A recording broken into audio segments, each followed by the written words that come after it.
I think it looks like a bug. Yeah, definitely shrimp-like. Say Pac-Man on water. Kind of looked like this steampunk version of a covered wagon. People think it's a snail. You got googly eyes.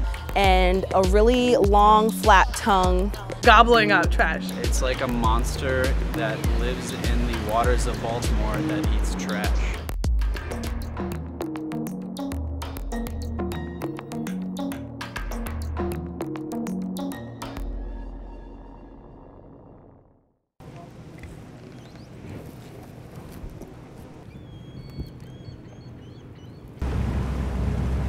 Baltimore has a beautiful harbor, but trash has been a problem in the harbor for generations. When it rains, the trash that's on the streets and in the alleys gets washed down into the storm drains and then makes its way down to the harbor with the storm water.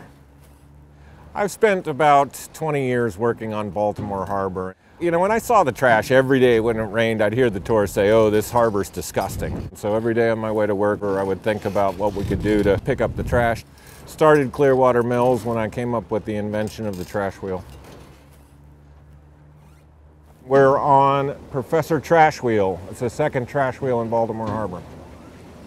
The idea of powering things with water wheels is, particularly here in Baltimore, has been done for centuries. Today, we're using it to solve a more modern problem.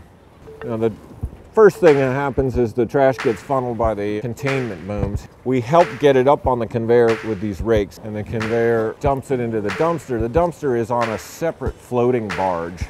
And when the barge is full, we can bring an empty one on another barge out here, pull this one out, slide the empty one in. That's why we can keep picking up trash. When it rains really hard, that's when we get the most trash. And we've had one rainstorm in the Jones Falls brought us 15 dumpsters, 53 tons of trash, over 100,000 pounds of trash in one storm.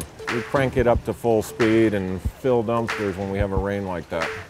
When we installed the trash wheel, it wasn't known as Mr. Trash Wheel, and it didn't have eyeballs, and it didn't have a social media account. It was just a really cool, totally unique, one-of-a-kind invention sitting at the end of the river. And it did such a great job collecting trash and was so compelling to folks that it received over 1.5 million views on the internet. And I believe the water wheel has just accumulated its first tire. And that really prompted our organization to say, how are we going to build on this? And a company called What Works came in and said, you guys need to just Photoshop some eyeballs on this device and give it a name and a Twitter account. And that's how Mr. Trash Wheel was born. Fast forward a couple years later, and there's actually a petition online for us to install giant eyeballs on the actual device. So that's what we did. Originally, I had mixed feelings about it because I was afraid that the googly eyes and the persona would make people not take it as seriously as a piece of sort of public works infrastructure. But now that I've seen what it's achieved and the way it's inspired young people, I'm all for it. What I say to Adam is, you know, we'll make it the trash wheel eat. He can make it speak and see and everything else. We'll just make it eat. Ever since we installed the googly eyes on Mr. Trash Wheel, the awareness and the excitement around this whole idea of cleaning up the harbor has just exploded. Social media really helps out, and it's really great that they have personalities and they're funny and people like to follow them, so it really helps our efforts as well. You can have an organization come in, you know, every weekend and say, okay, we're going to clean up for you, we're going to do this project, and then they leave. It's better if you have the neighborhood involved and people involved because they take pride, they take ownership, they learn more about the solutions to help solve those problems. We look forward to maybe even possibly a swimmable harbor, Yeah. you know, in our near future. It could be another attraction that draws people to visit and to live. We do see efforts that could make that happen, and we want to do what we can to help. We love the trash wheel. Yes, it kind of has gained a life of its own. It's great when you have something that's fun, that's almost has a personality, like Mr. Trash Wheel. But that's just one small part of what happens.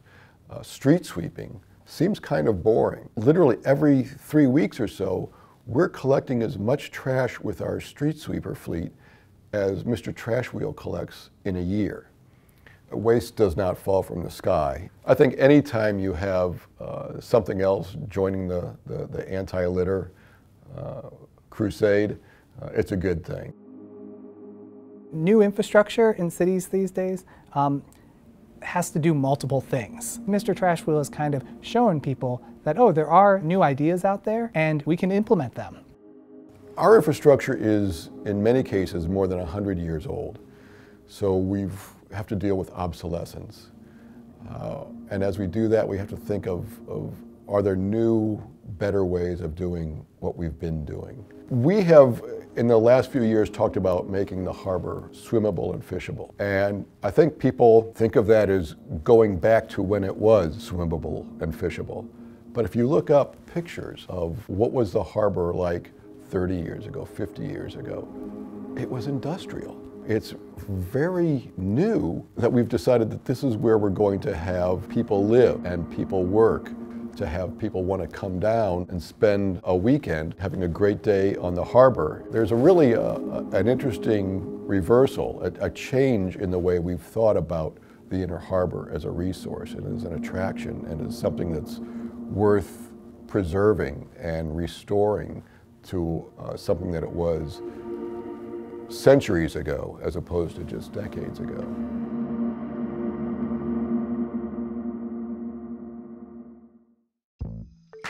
This is Mr. Trash Wheel's Lost Python Ale. It is a custom beer created by Peabody Heights Brewery here in Baltimore. It commemorates the time that Mr. Trash Wheel picked up a live ball python out of the harbor.